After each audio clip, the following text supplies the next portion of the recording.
We especially welcome our friends from Bader Rutter and the Intel Distillery as we walk through sort of the trending conversations in food, beverage, agriculture, production, and I'll say all sorts of interesting topic areas. We thank you for all being a part of these events and continuing to stay connected through this time with the industry. It's important to stay on top of what's being talked about, and with so many things out there, we know how difficult it is just to stay on, just really on top of everything.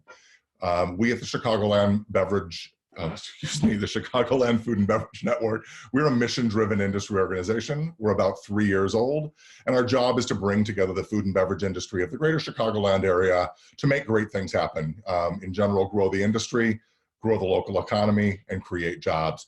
Those things couldn't be any more important now and are important every single day. We do think one of the ways we do that is by staying connected, by staying on top of what's happening so that we can be well informed, we can make good choices, and we can collaborate and work together as an industry in ways that are incredibly productive. With that, I do want to remind folks that we did just launch a new nonprofit. It is called The Bigger Table.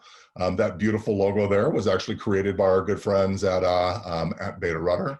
The job of The Bigger Table is to bring together the incredible ecosystem of food and beverage here in the greater Chicagoland area to address ongoing challenges within our communities. Chief among them at the moment is food insecurity and unemployment are very high on our radar screens right now. And in fact, I spent most of my morning working on some food insecurity issues, which I hope to be able to announce to you very, very soon. Because we're moving quickly to make sure that we're addressing the incredible needs that are coming out of this, this crisis for our communities.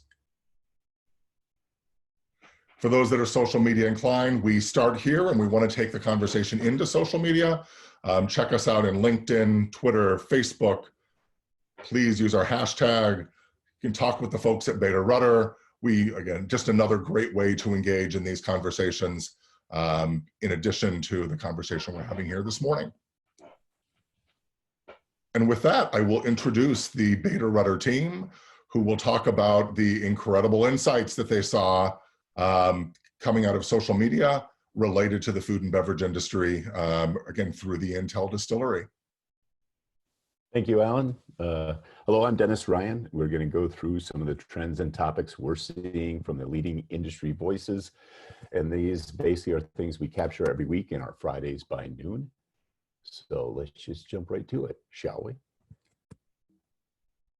In the past week, what we saw happening basically fell into three specific areas. And those areas basically were all focused around aid, so we call it to give and receive. With the, obviously coronavirus has made aid a massive issue in food production.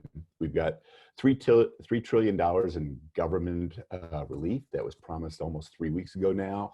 And we've watched the conversations build since then around who gets it and how they get it. Not surprisingly, then again, workers' issues have really dominated discussion with the skyrocketing unemployment. And we've noticed how individual companies and even some high-end celebrity chefs have been stepping in to help try to fill some of the gaps they see and address needs with their own relief efforts. So we've got some serious discussion around that aid and who gets it and when and how to allocate it. And for that, I'd like to turn to our senior editor, Kyle Church. Thanks for the promotion, Dennis. I give them freely. That's what I do. As Dennis mentioned, one of the big givers is the government. So on March 27th, President Trump approved the $3 trillion relief stimulus bill. That includes about $350 billion in small business loans, which will be available to restaurants in particular, also for, I suppose, small manufacturers. One group that it's currently not available for is farmers. There is a clear outlined exception for them that they will not receive these funds at the moment. Additionally, previous stimulus bills included another $500 million in aid for hunger programs. So there's a good bit trickling in from those different programs through different facets. One of the earmarked funds that did come through for farms and agriculture is roughly $24 billion in aid through a couple different angles. So that's part of why farms won't get the small business loans necessarily, or at least that was part of the reasoning. On this past Friday, President Trump kind of lit a fire under the USDA to get those funds distributed as quickly as they could, because this is the spring planting season. So they are worried about making sure that our food gets produced so that it can move on to processing and then get to our tables. So additionally, other groups that are kind of giving funds outside of the government, you've got a lot of the big manufacturers and grocers. We're looking at just giving millions of dollars in aid, anything that they can spare at this moment to help people be fed. You've got grocers donating meals that they build together with some of their food prep groups, and we've got like Pepsi, Bunge, Tyson, just an array of processors, manufacturers donating whatever they can. Hormel held a benefit concert last week, also providing like a chance for entertainment in addition to the funds that they're offering. And another group of givers we have are chefs and restaurants that are able to continue operating. A lot of them are using volunteer labor and donating what food they can to hospitality or health service groups. So providing food for workers at hospitals. We've got the NRA, the National Restaurant Association, has a fund that they've put together with roughly $500 per worker that will be applied as grants. Unfortunately, groups like that are having issues keeping up with demand. So even though chefs like Guy Fieri have done a great job of getting corporations to sign on and contribute money to this, and other chefs like Jose Andres are, they're providing all of these extra meals, sometimes there's just so much demand that they can't reasonably get all of the resources to the people who need them. So then we move over to the people receiving these funds. A lot of restaurant workers have been laid off. And so they're looking for any amount of cash that can get them through this tough time when, maybe unemployment checks haven't quite made it to them yet, or they're going to be out of work for a little while. They're going to need something more to get through. But let's see, the NRA's fund went down because there were too many people applying. We've got other groups that have been for a long time have been providing relief for restaurant workers and restaurant workers who want to move into a different industry or get more education. Those websites can't process all of the applications in near the amount of time that they want to be able to do it faster, but they can't. Some other groups that are receiving aid and trying to figure out how to deal with it, we have restaurants in particular. As I mentioned, a lot of them are closing. So they're looking for these loans to get them through, but the loans only cover so much of the costs. So a lot of them are trying to lobby the government for a little bit more benefit or find different ways to apply it. And unfortunately, a lot of restaurants will end up closing in the meantime.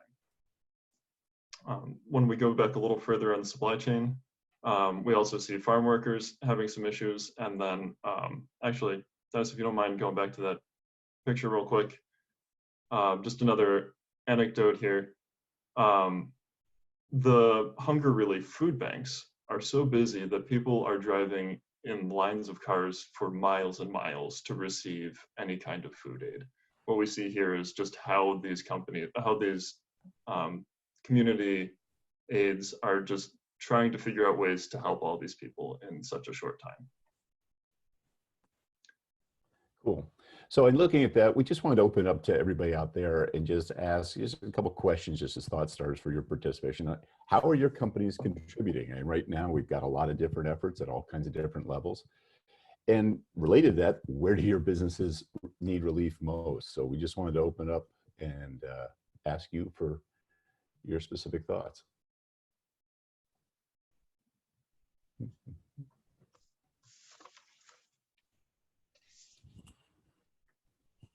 Alternatively, we can just keep going.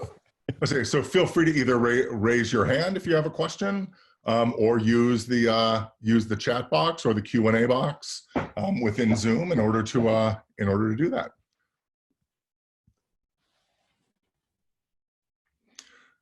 So Brad Domash was saying companies are donating meals and supplies to first line responders. Absolutely, that's one way we're seeing that kind of participation. Those who tuned in last week, one key issue was that those frontline workers and all the great things that the companies were doing in order to support those frontline workers. Again, we have, Brad, thank you. We have companies soliciting donations, which is another way to continue business operations. I do think those federal dollars, I know the PPP funding is just now getting out. We were told by our member BMO this morning that the processing is nearly done, and they're beginning to follow up and expect those dollars to start going out a little bit later this week. It'll be interesting to see how others can participate within that. That's terrific. All right, well, why don't we just keep going? Let's pop on to Nick, who's going to talk to us about worker issues. Sure, we're trying to keep very, very close tabs on the worker issue. That seems to be the way it's the pandemic is surfacing most tangibly throughout the industry, and that's from the farm through food processing right through to grocery and food service. First of all, big manufacturers have been doing their best to address worker safety. We're just getting reports from companies like Nestle, ConAgra, Hormel, doing things like distancing workers during the lunch hour to try to keep them as apart as possible, spreading shifts out throughout the day, and then trying to incentivize workers a little bit more with extra hazard pay, etc. in some cases. A lot of these tactics have been working well in packaged goods manufacturing, but there's been a huge uptick since maybe last Thursday, Friday, and over the weekend in meat processing. Plants have been closed. News from Tyson, JBS, and Cargill, some of the biggest meat processors, are reporting sick workers and plant closings. And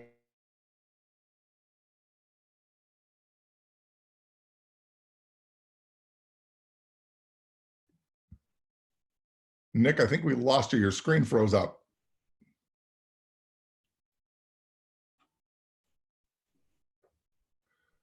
Well, that's unfortunate. Kyle, do you have any of that information you could just share? Just you know, kind of top line. Do you have any of that, or he said putting you on the spot incredibly unprofessionally? Nick shared some notes. So let's see.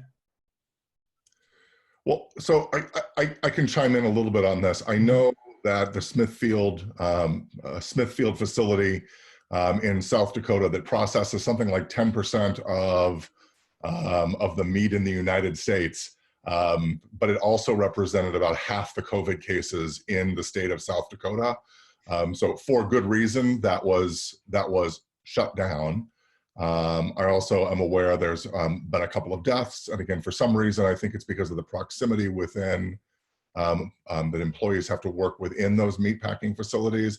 There is some concern that there could be challenges longer term to the I'll say to the supply chain, and we're going to have to watch those things very carefully. And again, I think here we also have to be careful.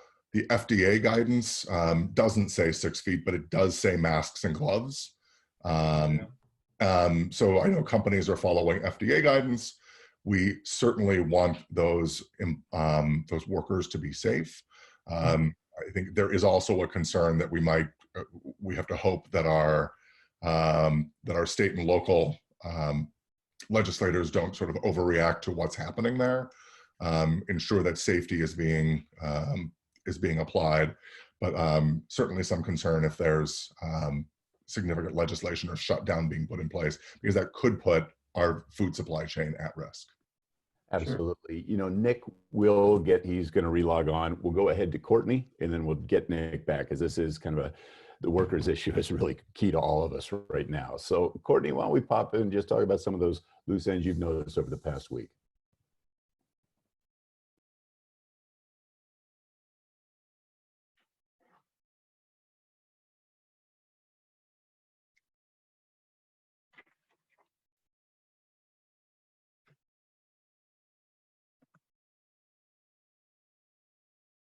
Courtney, you're muted.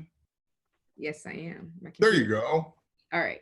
Yeah, so I'm going to talk about food waste a little bit. We're seeing more reports of that in the news as of late. We first saw it in dairy farmers in Wisconsin and Vermont, who were having to dump huge amounts of milk just to make sure the prices stayed balanced, and because they couldn't get it to the restaurants and the schools that they were used to. And then after that, we saw watermelons and leafy greens as those harvest seasons started to happen in California without any workers and a delay of visas, foreign visas, to get in and have people harvesting those vegetables. They were rotting in the fields. Now we're seeing the same thing in Florida. Right now, they're talking about zucchinis and tomatoes. That harvest season has kind of come and gone, and they just have huge surpluses of these different produce items. They can't get them to food banks because they have an excess of them as well, and there's only so much you can do with, you know, huge pallets of tomatoes and zucchini. They can't really get them to local restaurants who may need them because a lot of them have pre-existing contracts with importers, both domestic and foreign, but often not from the state of Florida. And then they're also just dealing with the loss from large and small scale farmers. Farming in Florida is the second largest economic driver, and it yields about $155 billion a year and supplies 2 million jobs in the state. So obviously it's something to be concerned about. We'll be sure to keep an eye on that as that continues to develop over the coming weeks. On top of food waste, we saw huge downloads of Walmart's grocery app, surprisingly, as, you know, shelter in place orders continue and people are looking for more no contact ways to get those supplies and groceries to their homes. A lot of people have turned to different apps and technology, and Walmart has been a bit of a benefactor of this. They have seen 460% growth in downloads from their app from January until this month. Yeah, it's insane. And that's like a 20% increase over Amazon's downloads from this month. So they are just increasing at a ridiculous rate. They told a reporter from TechCrunch that, you know, though they have seen such huge growth from this app, they are still planning on incorporating it into their flagship app and website. So soon it'll be a one-stop shop and consumers will be able to use Walmart to its fullest potential and get some produce delivered straight to their house. Not something a lot of people saw coming, that's for sure, but everything has been radically affected. Nick is back, it looks like, I think. And Yeah. Nick, all right, Yeah, let me go back to your thing. Yeah, thanks. I'll go as quick as I can here. I just had a home internet freeze, so sorry about that. But workers, yeah, top issue. Meat production suffering the worst. This weekend, a big Smithfield plant closed. That's largely because of the close proximity of work together. We'll have some more on that later and what to look out for. But we did get some reports too of, you know, among all the unemployment and, you know, unhappy workers, you know, the way that they're getting compensated is coming under a lot of criticism too. You know, Wendy's and Costco in particular were offering, you know, like little candy baskets at some Wendy's locations, and Costco was offering, you know, $1.50 hot dogs, whereas, you know, some of the unions in retail grocery are petitioning for things like hazard pay, extended vacation, and more safety precautions to be offered to the workers here. And also some infighting in the federal government is interesting. Democratic senator from Massachusetts, Ed Markey, was, you know, heavily critical of the national response. You know, he fired off a pretty nasty letter to the CDC and the FDA, asking them to describe measures those agencies have taken to address the coronavirus related to safety concerns, and how do they plan to promote that guidance on a federal level. So, you know, lots of friction among workers, you know, keeping very close tabs on this as we move forward. So we were interested in knowing, you know, from your perspective, we would love some feedback on what you're seeing happening in food manufacturing here in Chicago. How is it affecting your company? That's probably our biggest question. But then also we're seeing this emerging notion of pride in labor, and it's been kind of sporadically applied to different groups at different points. So if you have any thoughts or input on either one of those, we'd be very open and interested in hearing your perspective. Whoops, thank you, sorry. Yeah, speaking to the pride in labor, just a quick anecdote or two quick anecdotes. We work closely in the pork industry, our group here, and the reports at the plant level were that people were happy to come into work. Plants wanted to stay open to secure the food supply. And also just an article we came across in BuzzFeed of all places, where the author interviewed farm workers, one in particular, an onion farm worker, saying that, she feels pride and that they consider themselves essential workers this country needs. So despite all the pressure, this feeling of pride in the workforce is interesting, and we're wondering if those sentiments are trickling into the Chicago force as well. So while we're waiting for some comments to come through on that, I've certainly heard that loud and clear. We're certainly seeing it in press. And it's actually, it's an exciting development. I'd say we have lots of our members. I'll say Tyson chief among them, but we've also seen Mars and Kellogg be very, very worker forward and working very hard to make sure that they're highlighting the incredible work that they're doing. I did get a note, and we were talking a little bit about meat processors, Nick, while you were frozen. And we got a great note from Brad Merkel, who says, "I work with meat processors. I can tell you that some of the shutdowns are due to lack of sales to the food service trade. Meat packers who service food service and can't pivot to serve retail are hurting." So couldn't agree more. I think that's one big trend we're seeing, is that those who sort of can't pivot to retail are, experiencing layoffs or experiencing some difficulty for sure. Right. Yep. Other comments? I'm looking for others coming through. Someone's on the phone there.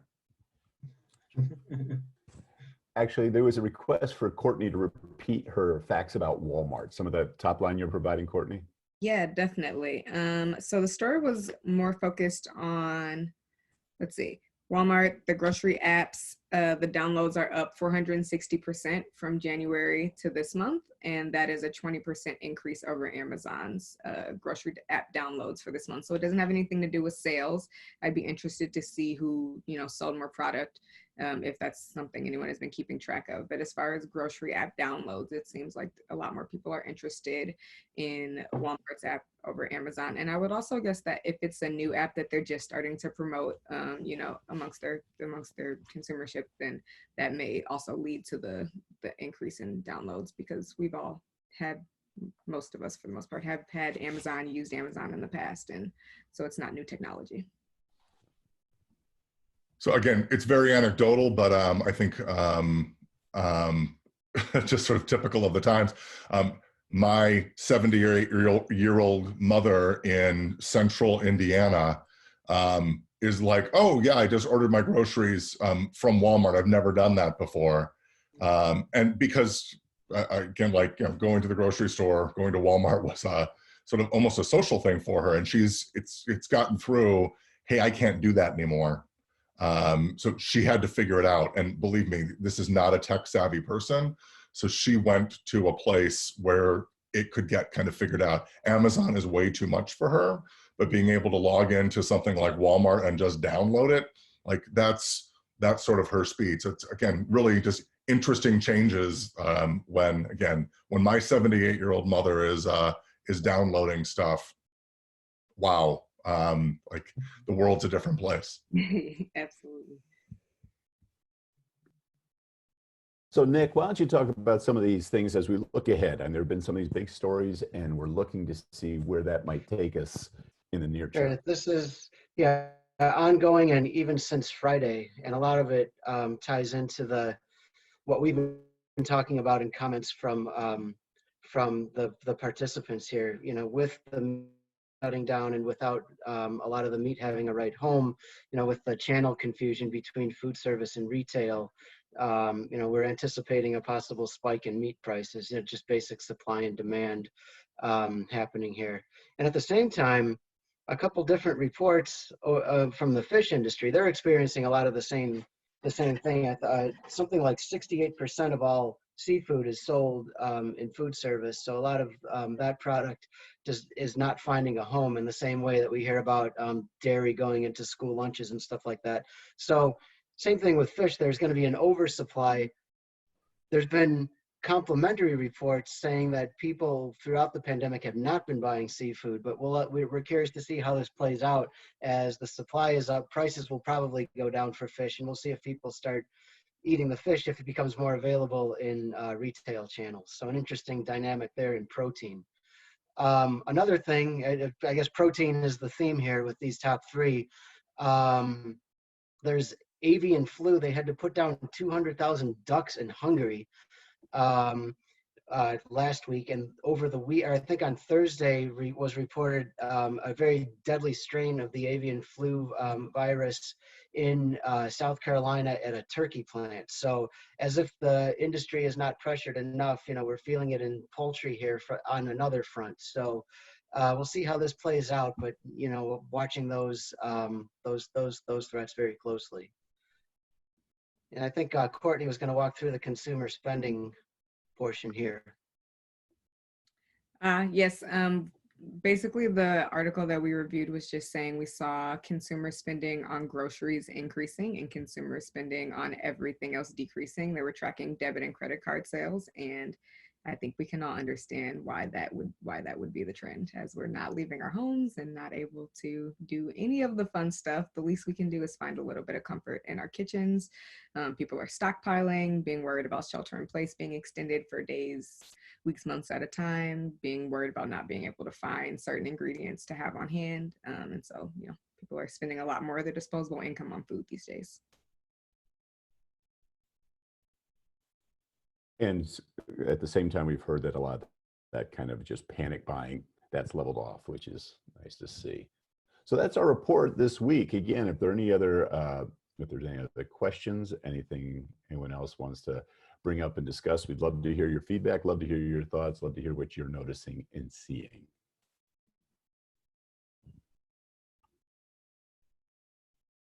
Yeah, please feel free to use the Q&A or the chat feature if you have any of those questions, any of those thoughts.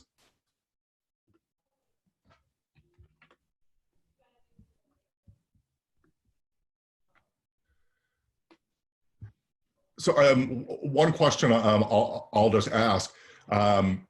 While my experience, at least, is that most grocery stores, again, the panic buying is sort of over, except in toilet paper and in sort of cleaning supplies. But there's a lot of sort of second, third, and fourth choice things on the shelf. So I'm wondering if you're seeing any of that kind of rippling across influencers, either because people are now trying some different things because that's what they can get, or we're fat-free milk users in this house, but I'm like, last week we drank whole because that's what was there. I just wonder how that's playing out. Now you're seeing any of that in social media. Yeah, I think the main trend I'm seeing, in social media and other sources, just general straight up reporting and other discussions, the plant-based protein alternative is one that is seeing less attention, both in discussions and in sales. And anecdotally, we've seen and heard reports of, products like Impossible Burgers and stuff staying on the shelf, whereas, in previous weeks, there's been a shortage of animal proteins on the shelves. That's one. We've just noticed a huge downtick in conversations about that just in lieu of the pandemic. Another one, just anecdotally, all the kind of lousy flavors of Pop-Tarts, like the plain ones, have remained on the shelves, whereas the good ones, the strawberry and the mainstays are gone. So that would be my report there. Lousy Pop-Tart flavors. That is a trend. So we talked a little bit about food production. Have we seen any changes in sort of transportation, sort of like those other critical frontline workers who like, do we have enough trucks? Are truckers still showing up? Are they staying healthy? Any insight there? Yeah. So trucking is definitely a big bottleneck in this whole supply. There are only so many people who can drive trucks around, and we're trying to ship more things or ship things in slightly different ways from what we're used to. So a lot of the different points on the supply chain are trying to push the federal regulators to allow truckers to drive for longer hours. That's been one big move. I have not yet seen that any of those rules have been lifted, but they continue to push for that. And as far as I can tell, I have not heard too much about spikes in diseases for them, but we do also have some cottage industries springing up of food trucks serving truckers at rest stops that have shut down. And just kind of a follow-up question on that. I know one thing that our food banks are struggling with is, as their business model needs to sort of pivot and evolve and change, things like pallets, which have never been an issue for them before, they can't get enough of them. Also things like, corrugated cardboard, storage like all those things that like impact the way a supply chain works. What are you seeing in terms of that? Also, like, I know a large food company told me, our problem isn't our supply chain. We can change up all the ingredients, but then we have to reprint the box because the ingredients have changed. And in order to reprint a box, it's 6 to 8 weeks to get done because, healthcare packaging is prioritized for good reason. Yeah. I'm just wondering what else you see, like, again, how things are changing that might ultimately change the way we operate in food and beverage. Alan, that might be actually a good subject for us to tackle this week. I mean, I don't think I could answer it, in the negative 1 minute that we have, but seriously, I mean, it's just a supply chain snafu, from regulation to shipping to food service versus retail, mix in convenience stores. I mean, I think trying to map that out would be an interesting assignment, and to try to articulate all the confusion happening there. So I think, you gave us a section to ponder this week, Friday by noon. Well, thank you all. As Nick noted, we are a little bit over time. Thanks for keeping this kind of compact and brief, keeping us all up to date on sort of the trending conversations in our industry. Thanks for the terrific work you all do, and we will see you again next Monday at 11 o'clock. Great. Thanks to everyone. Thanks to everyone. Okay. Have a great week. Thank you. Bye-bye. Thanks to all of you.